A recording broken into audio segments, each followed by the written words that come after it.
Starts this last session with Patrice Berthet, who will talk about magnetic resonance at the quantum limit and beyond. Thank you, Michel. And yes, so thanks a lot for giving me the opportunity to give this talk. So I'm going to tell you about experiments that take place in the Quantronic group, so just next doors in SPEC. And this is a collaboration with the group of John Merton at University College London and the theory group of Klaus Møllmer in Aarhus University in Denmark. And so the motivation of this research project is, in a sense, to, so according to the talk, to manipulate, so the quantum systems that we are interested in is spins in solids. And spins in solids are usually measured and detected by magnetic resonance techniques, so either nuclear magnetic resonance for nuclear spins or electron paramagnetic resonance for electron spins in solids. And our idea is to try to go towards the manipulation of individual and the detection of individual spins in solids. And this is really far from the usual way of doing magnetic resonance, which is by using spectrometers such as depicted here, which are characterized by a rather low sensitivity, and I will explain a bit more what I mean by that. Operation at room temperature or lower temperatures, but not very low. Samples are macroscopic, and the interaction between the spins and the microwave fields that are used to drive them and to detect them are entirely classical. So quantum fluctuations of the field play absolutely no role. And the idea is to revisit really the same domain and technique using novel techniques that have been developed in the recent years in the field of superconducting quantum circuits. And we've heard about these techniques in particular in Maziar's talk, and this is also very related to, of course, the experiments of that Michel Brune has depicted yesterday morning. So this is, broadly speaking, the field of circuit and cavity quantum electrodynamics, and I will try to show you how, using these techniques, it's possible to really revisit magnetic resonance spectroscopy and to develop some kind of quantum magnetic resonance spectroscopy with a much higher sensitivity and operation at millikelvin temperatures, so we can measure nanoscale samples. We'll see that now we can see effects of quantum fluctuations.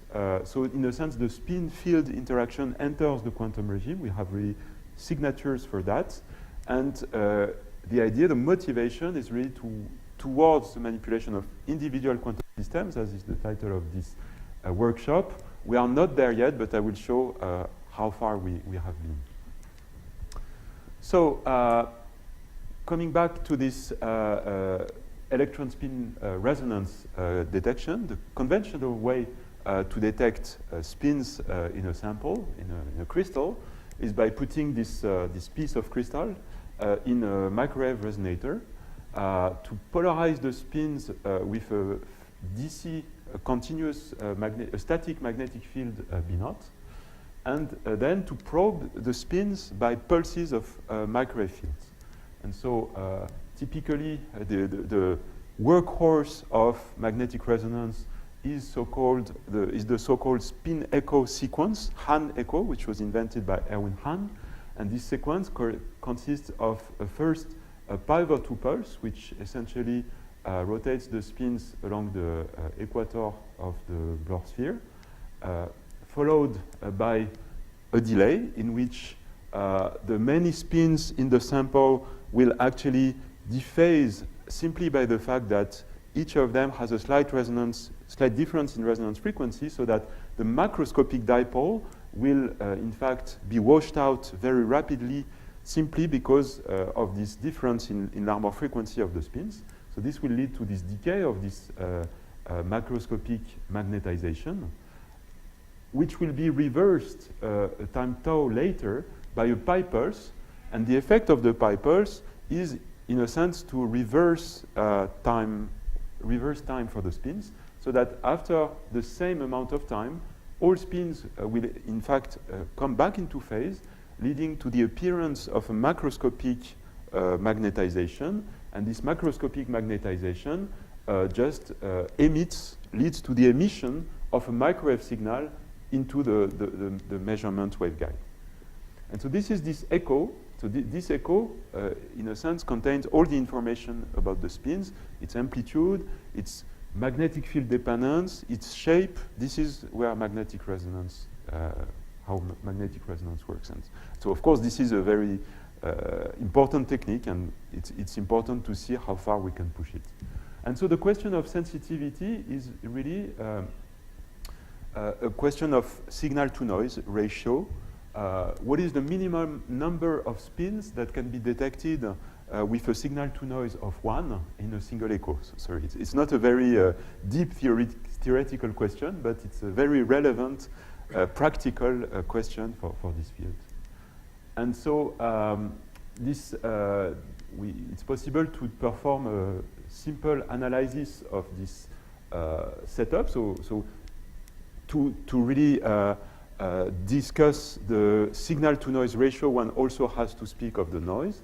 And for that, one has to speak of the way that this echo is detected eventually at the output of the spectrometer. And this echo, is in general weak, so it needs to be amplified first. So it's typically amplified and then demodulated by mixing it with a microwave source that will be at exactly the same frequency as the pulses that were sent to control the spins. So there will be a beating between the local oscillator and the echo that will lead to detection of the echo signal in one of the two field quadratures. And it's possible to adjust the phase of this local oscillator so that only one quadrature bears this echo signal and the other bears only noise. Okay, so then this question of sensitivity is really the ratio of the noise in these traces that we have at the output of the machine divided by the signal coming from one spin. So this can be recast in dimensionless units by introducing what is called the single spin cooperativity, which is so a dimensionless quantity which includes quantities related to the resonator, its frequency omega naught, its quality factor Q, and then essentially to the spin, that's the duration of this echo, TE, because this is in a sense the integral of the signal. So the longer the echo, the more the higher the signal in a sense. And this echo, this is related to the coherence of the spins, the coherence times. But then there is this quantity G, which is really essential in this talk. And G is the same quantity as enters also in circuit quantum electrodynamics and cavity quantum electrodynamics. It is the quantity that quantifies the coupling, the strength of the coupling of this single emitter to the microwave field. And it is, in a sense, the Rabi frequency that the emitter would be submitted to if it was driven by a single photon in the field. Now, one photon can correspond to very different field amplitudes depending on the way that this single photon energy is distributed in a volume. If the volume is very big, the field will be very diluted, so this will correspond to a very weak amplitude and a very weak coupling. But if the field is very confined, then this single photon energy will lead to a much larger amplitude and a much larger coupling. So this coupling G is essential, and this really the coupling between one spin and one photon in the field. Yes. So and then the noise can be characterized by also a dimensionless quantity, which is the number of noise photons in the detected quadrature bandwidth. And that's essentially the ratio of the power spectrum of this quadrature divided by the energy of a photon. And so this noise can, in fact, in this setup, has really two different origins. One is the electromagnetic noise, is the noise that comes from the Johnson-Nyquist noise of the resistor that is the closest to the sample. So it's the sum of all the noises of all the emitted by all the resistors in the sample, and this is kind of the equilibrium noise. It's the Johnson-Nyquist noise due to thermal equilibrium of these resistors. But then there is another source of noise which we have to consider in practice, which is the noise that can be added by the amplifier. And this is really has nothing to do, both can be anything, basically. And finally, this signal coming from one spin here can be reduced if the spins are have only a finite probability to be in their ground state. We need to have, in this spin echo sequence that I described, it is essential to start from an equilibrium situation which has a large polarization. If the polarization is reduced, this will of course reduce the signal, and this is taken into account by this quantity P, which is just the Boltzmann law for a spin half at a temperature T. Okay, so now this is, with this noise and signal, it's possible to draw a little scheme with, on the x-axis, the signal and the noise, and to draw some isosensitivity lines, and in fact, and to see where we are. And a commercial spectrometer is somewhere here. I'm speaking of a commercial X-band spectrometer corresponding to a typical frequency of 10 gigahertz and working at 300K. And you see that this is really a rather low sensitivity. It means this is a machine that is able only to detect 10 to the 13 spins. And this is because both the signal from one spin is low, because for many reasons, and the noise is high because it's working at high temperature and has high temperature amplifiers, basically. So it's of course possible to do better, and in the recent years there was some effort to improve sensitivity, and up to 2 years ago when we started this project, this was the state of the art, was still a rather high number of spins, 10 to the 7 spins. That was by working at 2 Kelvin and improving also the coupling of the spins to the resonator. And our motivation in this talk is to see how far we can go in this direction and hopefully to reach 1 spin eventually. That's the motivation.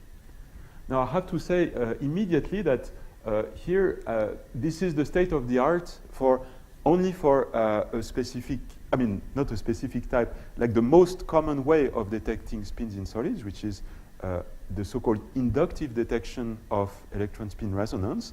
Inductive detection means that the signal that is obtained at the end is based on the fact that there is this magnetization of the spins which is time dependent and which leads to by induction to the emission of a microwave pulse. So this is the way the spin signal is detected. There are of course other ways to detect spin signals, as I will describe, and they have reached much higher sensitivity. However, they are very specific and they don't really correspond to the usual, they are not used for, I would say, real world applications so far, at least. So yes, so these techniques, just to quote them and to pay tribute to also these different types of experiments. So in certain samples, it's possible to detect spins by their change, the change that they bring to electrical conduction, and this is the field of electrically detected magnetic resonance, which is very, very sensitive. It's typically achieved the sensitivity of a few hundred spins, if I'm correct. So you see that here the current changes when so there is a magnetic resonance signal that is associated to a change in current when the voltage is applied, and this is a very weak signal, but it can be easily detected. Optically detected magnetic resonance is also extremely sensitive when it is possible. Of course, this applies only to spin species for which an optical transition is present. And this is, for instance, data taken in our laboratory of a single NV center in diamond, and you see that it's possible to detect Ramsey fringe signals here, and this is the quantity which is measured is the photoluminescence coming from this sample, from this single emitter, and you see that the signal is sufficient to detect, to do a spin resonance experiment on this individual spin just by looking at it optically. Then magnetic resonance can also be detected by force microscopy, and beautiful experiments have demonstrated that they can reach single spin sensitivity. And it's also possible to combine these two techniques to use this NV center in diamond as a sensor that can be scanned on top of a sample, and then this is the spectrometer, and this can detect another single spin on the surface of a sample. These are also single spin sensitivity. Now in this talk, as I said, we will be focusing on the inductive detection, which is, so these are beautiful techniques, but they are not really applied, as I said, so generally, and so it's interesting in parallel to try to develop as far as possible inductive resonance as we do. So so coming back to this sensitivity discussion, I wanted to be a bit more specific on what we want to say by that we reach this quantum limit and beyond, maybe later.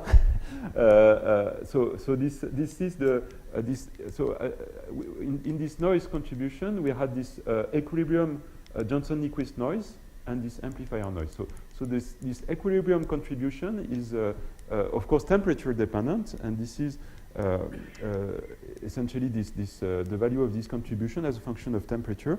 And there are clearly two regimes, as you probably know. There is a high temperature regime in which kT is larger than h bar omega naught. In this regime, so this is really the classical Johnson-Nyquist noise, where the noise power will be directly proportional to kT, and we have noise that is, so here I represent noise in the form of a little disk, and you have to understand that these are the two field quadratures. So this is, in a sense, so the center here is zero field amplitude. The amplitude is just the modulus of the radius that goes from zero, and then the phase is taken from this axis. So this is a diagram that shows all the possible amplitude and phases that can be measured for a given electromagnetic field, and this is at microwave frequencies. And now you see that there is a finite, so there is a finite variance, but then the phases are more or less equally distributed. So this is thermal noise, right? Now what happens when we reduce temperature is that this thermal noise will just diminish, but at some point, in this opposite limit where the temperature is much lower than h bar omega naught over k, then suddenly these fluctuations will stop decreasing simply because we reach this quantum regime in which now the field has reached its ground state, which is the vacuum, simply. But the fluctuations, so even in this pure vacuum state, the fluctuations in the quadratures of the field are still non-zero, and they correspond to a variance of 1/4 of a noise photon in which quadrature. Okay, so this is what we call the quantum limit, and in a sense, so far, all magnetic resonance experiments were performed during this high temperature regime. And so we are deep in this quantum limit just because of our parameters. We work at 7 gigahertz and 20 milli-K, and this is exactly here. So we are really deep in this quantum limit where the field is cooled to its ground state. Now, this is not enough to really benefit from this low temperature regime. As I said, it's important also that the amplifier does not add any noise. And so for that, we also need an amplifier which is in the quantum regime. And this is a little more specific because, in general, commercial microwave amplifiers add a lot of noise. They are also rather noisy. So this is why. this is why we need a new type of amplifier for these experiments. And this is achieved by a new type of amplifier that has been developed in the recent years in the superconducting circuit community. And this is called Josephson parametric amplifier. So this is essentially a superconducting amplifier. It's an amplifier entirely made out of superconducting material. You see here, this is the photograph of the device. It was fabricated in our laboratory. And we have here an LC circuit, essentially. This is the core of the device. It's just an LC resonator with an array of little loops with Josephson junctions in it. So this is a photograph of this the actual device. So each loop is called a squid, and the way that it works is that this is it behaves as an inductor whose inductance can be changed by changing the magnetic flux that threads the loop. And so this means that by changing the flux through this loop, one can change the frequency of this resonator. Right? So we also have a little antenna. So the squids are here. We have this little wire that goes next to them, and we can send some current in it, and then the current will induce some flux, and then will shift the frequency of this resonator according to this pattern. So far, this is just a frequency tunable resonator. So this resonator now I didn't explain that the input port of this amplifier is actually here. So this capacitor here couples the circuit to the input line. So the input line is channeled into this path, and then the output goes here via this circulator. So far, this resonator is just a passive device. A microwave would just enter this resonator if it's resonant, be phase shifted, and come out with this exact same amplitude, but a different phase. Now, this can be turned into an active device by adding a pump signal. And so this is done also via this line, this extra line. If we pump this resonator at twice its resonance frequency, then we give energy to the device, and this energy can be converted into amplification in this port.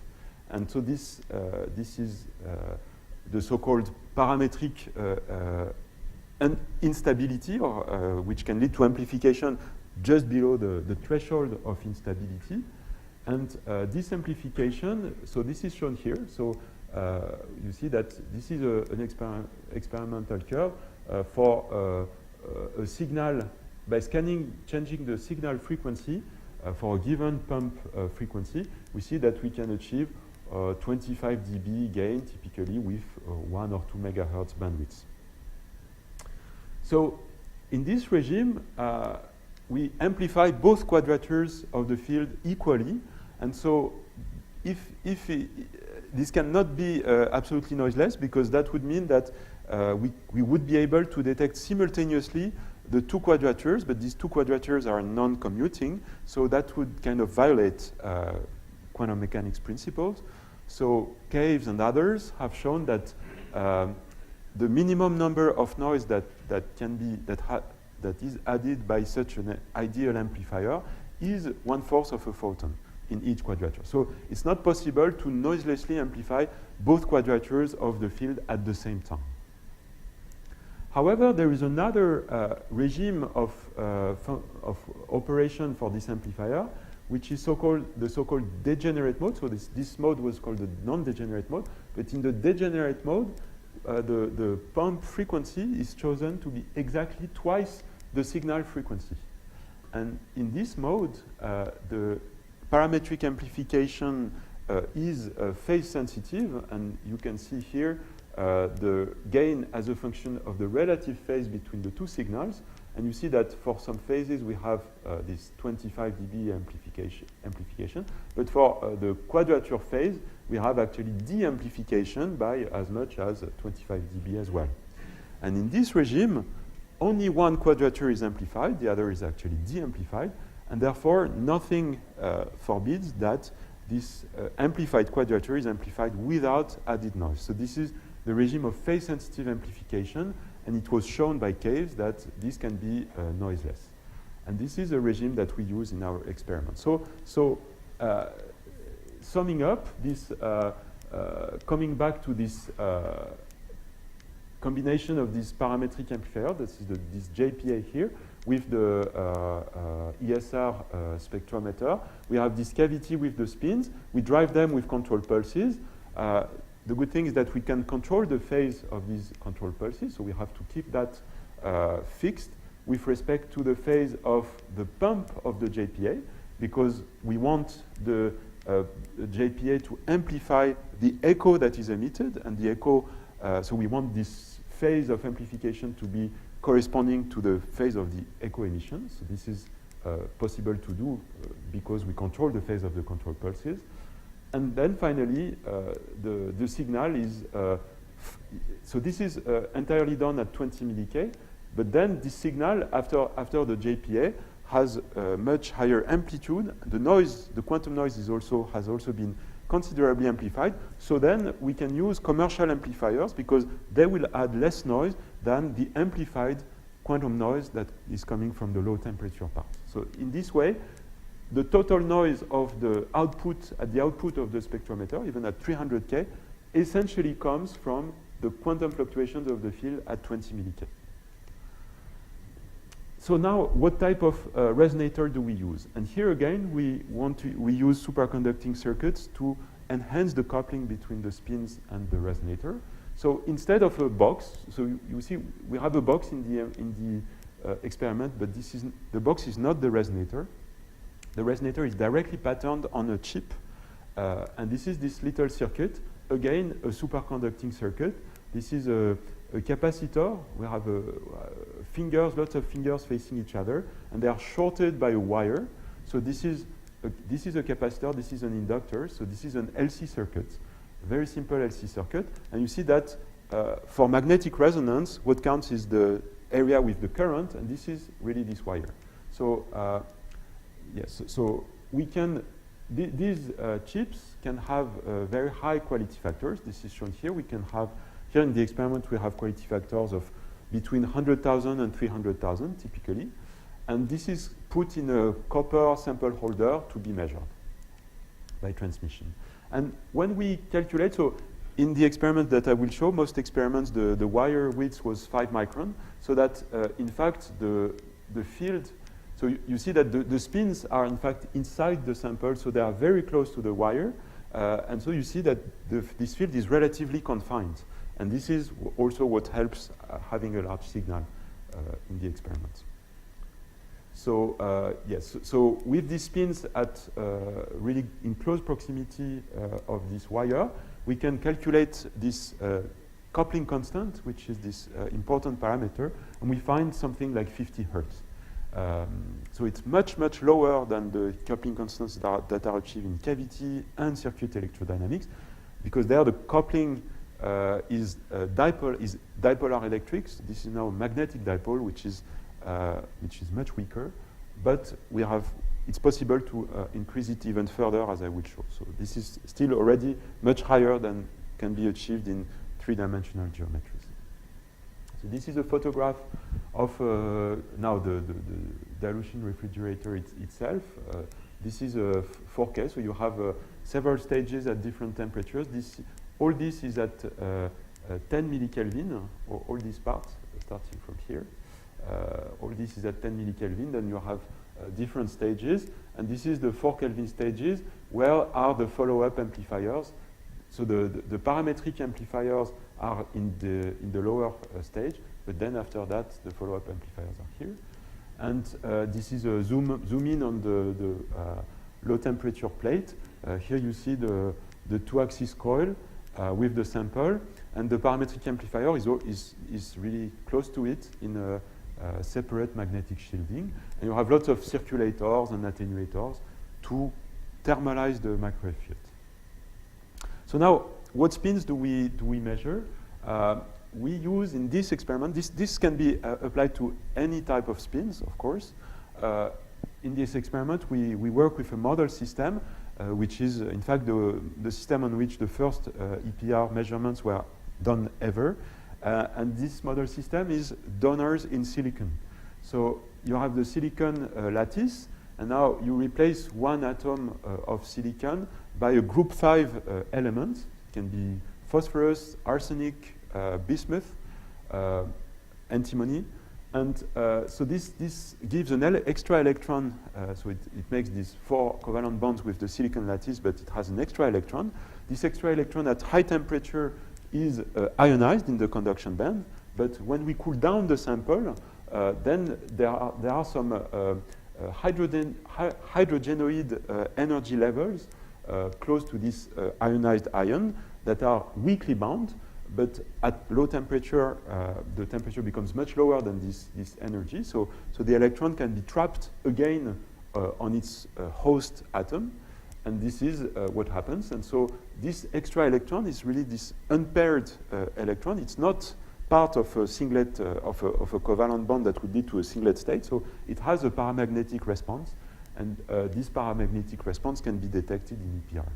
And so the Hamiltonian is very simple. It has a Zeeman term for the electron and for the nuclear spin, because bismuth has a nuclear spin. So S is the electron spin, I is the nuclear spin. So there is the Zeeman effect. And there is a strong hyperfine interaction between the bismuth nuclear spin and the electron spin. And as a result, the resulting system is actually very close to the rubidium atom for the atomic physicists in the room. And so, yes, so the energy levels look a bit like that. In zero field, there is a perfect, so the good quantum number is F, is the sum of the nuclear and electron spin. And there are 2 multiplets which are separated by 7 gigahertz. And then when we apply a small Zeeman field, this multiplicity is lifted, degeneracy is lifted, and we have 9 ground states and 11 excited states. And there are some transitions are allowed, some transitions are forbidden between this manifold. But to cut the story short, this is a bit the allowed transitions. Here I plot the frequency of the allowed transitions as a function of magnetic fields. For low fields, in the low field regime, smaller than 10 millitesla, and the resonator is frequency has been chosen to be close to this value so that we can tune the spins in resonance easily. So the bismuth has been implanted in the sample rather close to the surface. This is, and so we expect to see transitions at 5 millitesla. And so this is now the typical experiment is that we send this echo pulse sequence to the device, and we detect the signal coming out. So this signal consists of 2 control pulses that are shown here and here. Sorry, this has, yeah. And then this here, when we are in resonance with the spins, we detect an echo additionally. And this is the echo, this echo amplitude that is integrated and that constitutes the spin signal. So as a function of magnetic field, this echo amplitude shows a resonance precisely at the magnetic field that we are expecting for bismuth donors in silicon. And so I have to say that this line is very peculiar. As you see, it's split in 2. It's very asymmetric, and it's a long story. But now we have a good understanding of this phenomenon, and this is related to mechanical constraints applied by the resonator on the substrate, on the underlying substrate, which just shifts slightly the resonance of the spins by some kind of spin orbit interaction, and leads to these 2 different peaks. In fact, we have the left peak, the low field peak, corresponds to spins that are below the wire, and the red peak corresponds to spins that are outside. So there is some kind of separation that is due to really the way the strain works in this system between the field for these spins and the other spins. So we can by setting the spin, the field at this value, which is the peak of this line, we in fact select spins that are precisely below the wire. Then we can drive, so these are Rabi oscillations, then it's really like kind of usual EPR measurements. We can do Rabi oscillations by performing an spin echo sequence and varying the amplitude of the refocusing pulse. So you see that then we have some, so this is the echo signal as a function of time, as a function of the this refocusing pulse amplitude, and you see that we get periodic echoes that disappear periodically, and this is just due to the fact that we are performing various Rabi angles with the refocusing pulse. And interestingly, with this experiment, we can actually estimate directly this coupling constant, because we can, by knowing the power, we know the number of photons inside the cavity. It's possible to determine this number of photons, and by determining the Rabi frequency, then we can come back to this value of 50 Hertz, and so we get what we thought we did. The coherence time of these spins is actually rather long for spins in solid, but this is expected. So we find this. We measure this coherence time by varying the distance between the time between the two driving pulses and measuring the decay of the echo signal, and we find a coherence time of 10 milliseconds. This is rather typical for spins in silicon that has been purified so that it does not contain any nuclear spin anymore. So we are using special silicon in which silicon-29 has been removed, and so this gives rise to very long coherence time. This is well known, and we also find that. Now, coming back to these questions that I discussed at the beginning, we want to address this idea of question of sensitivity. So this corresponds to quantify how many spins contribute to the echo and what is the signal to noise. And so first it's interesting to have a look at the signal and to see what is the gain brought by this parametric amplifier. So here I superposed two curves, one obtained with this Josephson parametric amplifier, and one when it's off. It's in the same setup, it's just that now the signal bounces on the JPA without being amplified. And you see that the signal to noise is in fact improved by a factor of 10, which corresponds to a gain of factor 100 in measurement time. So there is really this is a clear indication of this, the power and the interest of these parametric amplifiers for magnetic resonance. Now, the number of spins is estimated by simulations and various analyses to be, here in this sequence, to be 12,000. And we have a signal-to-noise ratio of 7, which means that per echo, we have a sensitivity of 2,000 spins. And this is this is in fact given, so we have all the parameters in the system. We know the coupling constant, we know the quality factor, so we can test this formula that I gave at the beginning, and we have a quantitative agreement with the expected sensitivity. So it's possible to actually boost the sensitivity even further by using techniques borrowed from magnetic resonance, which are the use of many pi pulses to obtain more and more echoes. And here it's actually possible to get a very large number of echoes in the same experimental sequence. Here I plot a series, these are discrete echoes, so each curve is, but we acquired up to 600 echoes, and you see that there is still a signal even after 600 pulses, because these spins are very coherent, and this is of course a good thing. So it means that we can now add all these signals to gain even further in signal to noise. And in this way, we should be able to reach a factor of 10 in enhancement.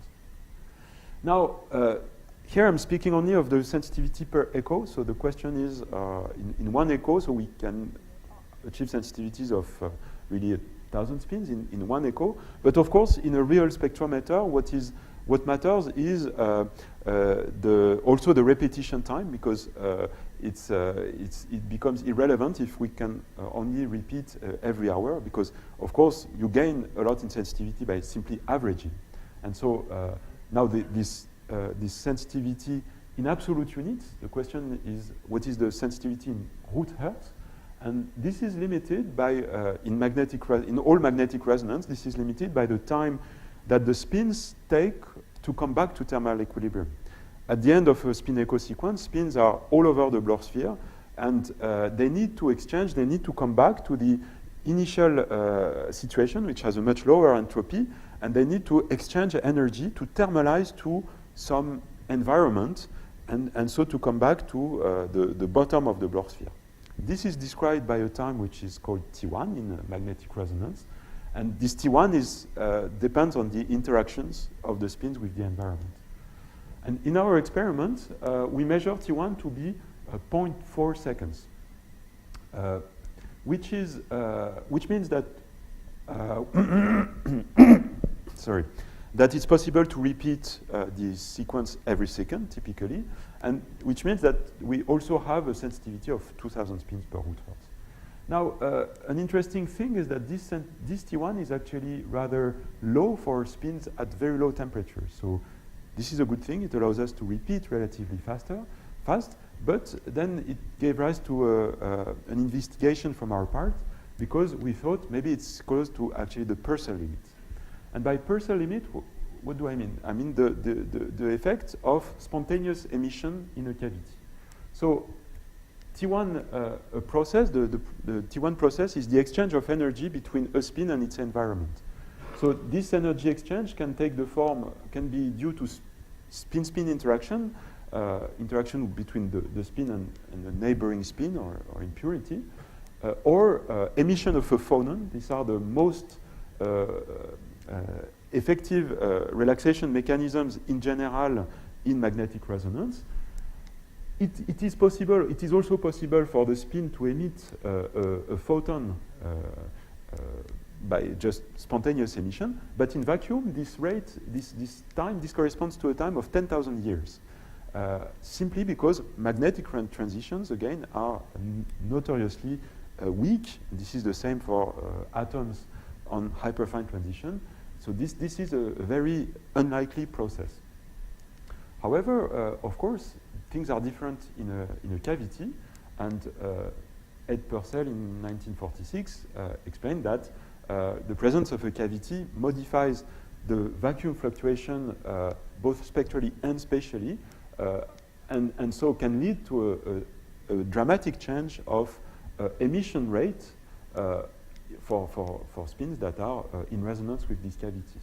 And the formula that was predicted by Purcell in modern units is very simple. This is this Purcell rate, and it depends essentially of the quality factor of the resonator, its frequency, and the spin microwave field coupling constant G. So this is the Purcell rate on resonance. Now there is a factor which just expresses that out of resonance, this Purcell rate will be reduced strongly, just because now the spins cannot no longer emit in the cavity; they are just non-resonant. Now this, so it's interesting to wonder when this Purcell rate becomes, in fact, the dominant relaxation mechanism, so that this becomes the dominant T1 process. And for that, we need it is essential to increase this Purcell rate, and this depends very much on the quality factor and the coupling constant G. So one needs cavities that have a high quality factor and a small mode volume.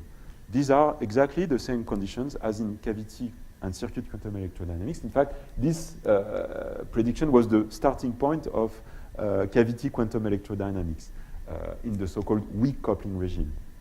And so this condition is easily reached for systems with an electrical dipole, such as atoms and quantum dots. In fact, the first demonstration of this Purcell-enhanced spontaneous emission was done in Serge Haroche group in '83. But then, and also at optical frequencies and with quantum dots in semiconductor cavities, this is a very important process, very efficient to obtain single photon sources. But in fact, it had never been reached for spins, and because of this combination of small mode volume and high Q cavity. And there have been proposals that this precisely allows to shorten T1 on demand, which is interesting in the context of quantum information, but also magnetic resonance, and to accelerate spin thermalization. And so we have all the parameters of the system. So plugging them in, we see that we have a coupling constant of 50 hertz, a Q of 300,000, and this corresponds precisely to an expected Purcell rate of 3 per second. And this is exactly very close to what we measure. So we are definitely in this regime of T1 close to this gamma p minus 1. But to go further, it's possible to test. It should be possible, in fact, to control this Purcell rate, because there are ways to modify the spin resonator coupling and also to try to change the detuning, and then we should see if we are indeed in this regime of limited T1. We should be able to control T1 by changing the coupling constant and changing the spin resonator detuning. And so given the time, I will probably not speak of the coupling, but I can describe what happens when spins are detuned. And this is a very simple experiment. What we do is we excite the spins, then we wait a certain time, and we measure the magnetization after a certain waiting time.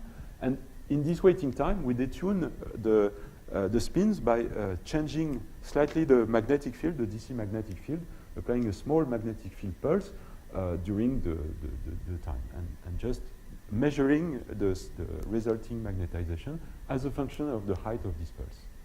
And we know how much we detune the spin, so we know the detuning. So the results are shown here. So here I show the echo. So each point corresponds to a certain echo amplitude as a function of the delay between the two pulses. The curve on resonance is, in fact, this blue curve. You see that now it's very, very short, because the scale is now 2,000 seconds. So the resonance curve corresponds to 1 second T1 time, or 0.3 seconds, as I showed. But as soon as we detune a little bit the spins, T1 becomes much, much longer. You see that now it's close to a few hundred seconds. And then by detuning more and more, this T1 extends to thousands of seconds. So just even for 1 megahertz detuning. So there is this very, very strong dependence of T1 on the detuning between the spins and the cavity, which is a clear signature of this Purcell regime. And in fact, when we plot T1 as a function of the detuning, we get, so these are all, each curve can be fit and gives rise to a data point. And now all these data points can be fitted with this Purcell formula without any adjustable parameter, except for the plateau that limits the increase in T1 at high detunings, because other processes start to take over. We don't know exactly what are these processes, but they are non-radiative T1 processes that eventually take over the Purcell relaxation. And so in resonance, really, there is 99.9%, I mean, this is like by 99.9%, the dominant relaxation mechanism is spontaneous emission of microwave photons in the cavity by the spins. And this is really a new regime for magnetic resonance. And this is the signature that quantum fluctuations of the field now need to be taken into account. Okay, so coming back to this graph, now we have reached this level, and this is in a sense the quantum limit in noise. It's a bit a natural limit for the noise sensitivity. More recently, we have gone further with Sebastian Probst, postdoc in the group, by using even narrower and more constrained geometry, more confined geometry, with now a wire width of 500 nanometers. And we now reach sensitivities that are in the 60 spin per root hertz range. And the T1 is also much shorter because the coupling is higher. So now we have T1s of 20 milliseconds. It all scales as it should for this system. Okay, so now it's possible also to wonder if is it possible to actually go below this quantum limit. That is a natural, say, quantum limit, but it's a natural limit in sensitivity, but it can be overcome. And this is well known in quantum optics, that in the field of quantum metrology, that it is possible to actually engineer quantum fluctuations of the field by using, there are states with less fluctuations than the vacuum state, and these states are called squeezed states, in these states, the fluctuations can be reduced in one quadrature at the expense of the other. Now, the product of the two has to satisfy Heisenberg inequality, but nothing forbids that one quadrature is less noisy than the other. But one has to act on the vacuum actively to produce these quantum squeezed states. And there is a long story of experiments that have first proposed this. So I think this all dates to the seminal paper of Karl Kaves in '81. Proposed to use squeezed states in the optical domain to do enhanced measurements of all sorts of measurements. So phase measurements in an interferometer, spectroscopy, imaging, magnetometry. The best known use of squeezed states is in gravitational wave detectors, and this will be implemented, I think, very soon in the LIGO detector. So in the optical domain, this is, I would say, a very mature field, but it is now revisited in the microwave domain since a few years, because it is also possible to produce squeezed states in the microwave domain. We need cryogenic temperatures, of course, but this is a complication, but not, it's still possible. And so there have been proposals to use squeezed states, in particular for qubit state readout in the recent years. And also it has been used to detect very small vibrating devices, oscillators, and to cool them more efficiently in the recent years. And here we want to see how these microwave squeezed states can be used for magnetic resonance detection, to enhance magnetic resonance detection. And the idea of the scheme is simple. If we come back to this initial scheme where we have essentially this spin echo is emitted by the spins and amplified. So in a quantum optics language, the spin echo is a coherent state. And in fact, the emission of the echo by the spins correspond to a displacement operator acting on the vacuum, which is arriving from the previous 50 ohm resistor. But if we now replace this vacuum by an incoming squeezed state, then this displacement can also operate on the squeezed state. So the spin echo will be now a displaced squeezed state. And if we tune the phase of the squeezing along the right quadrature, then in the detection signal, the quadrature corresponding to the echo should be less noisy than before. So this is, you see that we have gained a little noise. These are not real data. Huh? This is just a scheme. I have to be clear. But the other quadrature will have more noise, but we don't care because it also has no signal. So this is the idea of this experiment. So the signal-to-noise ratio on the echo signal quadrature should be enhanced by squeezing the vacuum at the input. Now, how do we squeeze vacuum? Well, we need to have a phase-dependent amplification process that amplifies noise in one quadrature and de-amplifies it on the other. And this is, in fact, provided by the Josephson parametric amplifier that I already presented. As I said, this amplifier has a phase-dependent response. So if it acts on a signal, it will amplify one quadrature. If it acts on the noise, it will now produce a vacuum squeezed state. So now the experiment proceeds, so is the following. So we keep our setup absolutely unchanged, except that we add at the input another parametric amplifier that we call the squeezer, and that will send the squeezing onto the sample. So then to characterize the squeezed state, it's important to demonstrate that we produce squeezing. So we have to do noise measurements. We first measure noise in various configurations, first without the low temperature amplifiers turned on. So we have some technical noise, which is here. Now, when we turn on the first amplifier, the noise increases because now we add the amplified quantum noise. So this is this contribution. And now if we turn on the squeezer and we change the phase, so for certain phases of the pump of the squeezer relative to the JPA, we have an increase of the noise. But for other phases, you see that the noise actually decreases. And this is the signature of a squeezed state. And you see that in the histogram, it's clear, even though it's a small effect.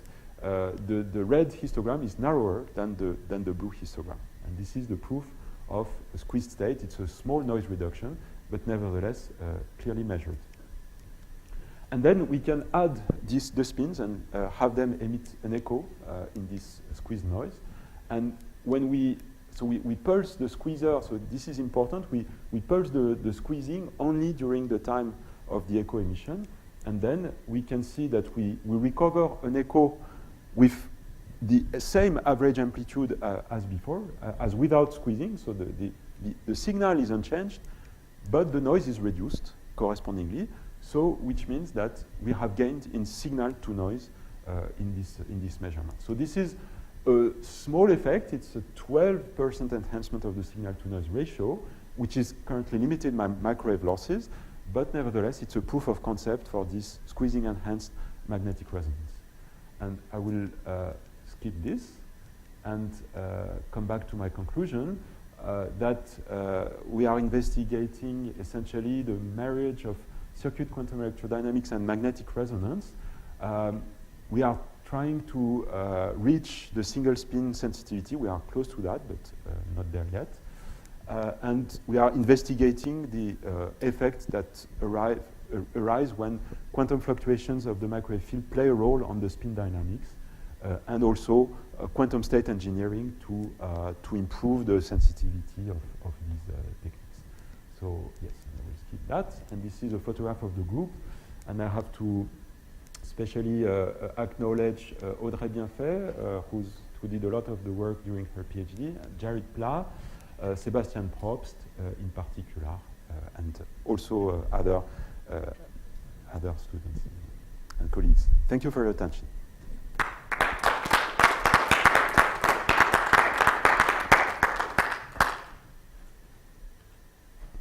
Questions?